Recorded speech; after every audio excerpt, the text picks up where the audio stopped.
Hello guys, welcome back to the channel once again. Today I'm super mega excited to share this list with you guys because today I am going to be sharing a list of the most anticipated gay movies of 2025. Yes, some of them will be released as the year goes by and some of them are already available to watch. But before we get into further details, please don't forget to like, comment, share, subscribe, and if I have left out any other new movies that will be released, please drop it down below in the comments. And I also want to say that I've activated the super stickers to the channel just in case any of you would like to make a small donation. It will help us out a lot. And also please don't forget to like, comment, share, subscribe. Yes, like, comment, share, subscribe, and let me know your thoughts down below in the comments because your opinion does matter and it always does. So let's get right into this list. So first and foremost, we're gonna start off with Blaine Cloves. A promising undercover officer is actually assigned to lure and arrest a gay man who basically defies his professional orders. When he falls in love with the target, things does get complicated. It's basically you on a mission and you end up falling in love with the person that you are supposed to take down.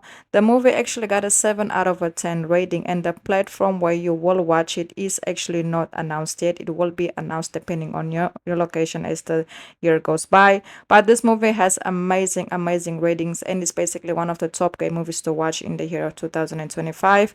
So yes, if you all have watched it, where you from, let me know. And if you haven't, let me know what are your basically predictions of this movie. I feel like it's gonna be a very serious movie and also a very intense movie. It just gives that.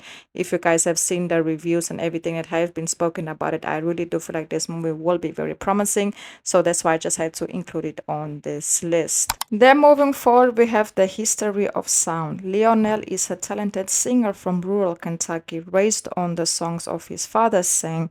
He leaves the family farm to attend the Boston Conservatory of Music. There he meets David, a charming composer student who is soon drafted at the end. The two spend winter wandering the woods and island of Maine, collecting folk songs to preserve them for the future generation.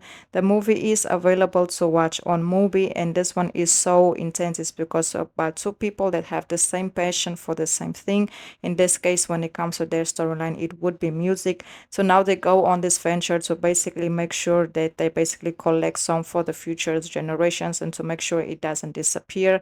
And that's how they actually end up bonding and just building this romantic attachment to one another as well. Yes, this movie is super cute, super adorable, and highly recommended. Then moving forward, we have one of my personal favorites on the list, and it's called One on Swift Horses. It's a film featuring queer love story with a focus on a same-as relationship, including those involving Jules, who is basically involved in this whole triangular relationship with his brother sister, but they're not actually a couple, but they have a very deep emotional connection to one another. But Jules is actually a gay man, and he actually end up, venturing and falling in love with Henry, and they start, to build this dangerous but also at the same time a very intense love affair that would quickly turn things left for them because of how things are going. They have decided to do something that they had no business doing, that basically led Henry into danger, and Henry didn't want Jules to also to get in trouble, so they actually end up going separate ways. But later on they try to rekindle, and the ending of the movie is everything. I would recommend you also watch it in order to know what it represents, and it's available to watch on Apple TV. The parenting. It follows young couple Rowan and Joyce as they plan a perfect, weekend getaway in the country to introduce their parents. As tensions begins to flare between, the move traditional Sharon and Frank and the lead back Liddy. The movie is actually available to watch on HBO Max, and actually it's not a bad movie. It's about a couple that comes together that are officially, ready in order to bring the families together and just to, have some time, spend some quality time together. But obviously we all know when this type of movies are is that it just will never ever just be a normal getaway. It will have a lot going on, and this is definitely that type of movie. But yes, this one is pretty much gay, and it's called The Parenting. And yes, like I already said, you guys can go ahead, go watch it on HBO Max. And if you guys have watched it, let me know your thoughts on it. Is this movie worth the watch, or should we just leave it where it is at and basically click skip, or should we actually stay tuned in and support? Then we have Twinless. It follows a man dealing with the passing of his identical, twin, in this case, brother Rookie, seeking basically a safe space. Roman attends, a support group of individuals who have also lost their twins in this case. There's where he actually meets Dennis, who is also mourning his twins passing. Despite their contrasted personalities, they form an unexpected and intense friendship as the bond depends. The narrative takes darker and more complex turns as the movie actually progressed.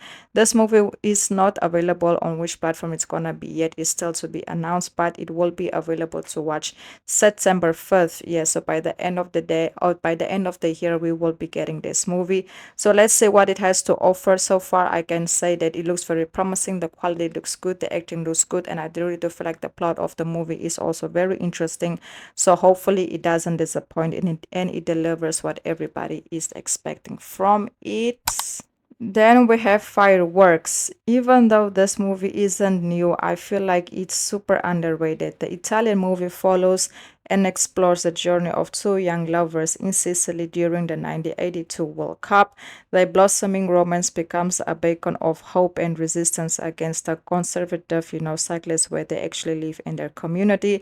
But somehow, they still cannot let go of one another and they just want to be together. But they know they have to be, as secret as possible so that nobody found out about what they have going on. Depending on your location, you can actually watch this movie on Prime Video. Yes, I feel like in some countries it is available on Prime Video, or you have to, I don't know, do something in order to get access to it. But this movie is super mega underrated. And like I said, it's not new. It actually was released, a couple of years ago, but I do feel like it does deserve a little bit more, of a little bit more of what it got. So if you guys have watched it, like I always say, let me know your thoughts on it. And I really do feel like it's an interesting movie that everybody should support. And then we have Saberbonda. Basically, in the original language, it would be cut to spears. It's an Indian movie. Anand is forced to spend 10 days mourning his father's passing in the rugged western Indian countryside. There, he forms a tender bond with a local farmer struggling to remain single when the mourning, periods ends, forcing him to return to the city. Ahmad, in this case, must decide the fate of their relationship. The movie is available to actually watch and stream on movie, and it's actually highly recommended because they come from a place where they know they cannot be together, but you go somewhere in order to grieve the passing of someone, but then you fall in love with someone, but you guys gonna be together. Now you have to go back to the city and now you have decisions to make, but you also know that it will not be easy decisions because of the circumstances of your relationship. So there is just a whole lot that goes on. But yes, it is a brand new movie. It, like I said, is Indian. I feel like you will have to watch it with subtitles. And yes, once again, movie in this case delivering what it always does. So yes, guys, that's basically it. I've activated the super sticker to the channel just in case any of you would like to make a small donation. It will actually help out the channel a lot in order to grow and just go to the next level. And once again, please don't forget to like, comment, share, subscribe. Yes, please don't forget to like, comment, share, subscribe. Your opinion is very important, and liking as well. And I also want to say, if I have left out any other movies that will be released, or was already released in 2025 when it comes to gay movies, please drop it down below in the comments. Until the next video, and good.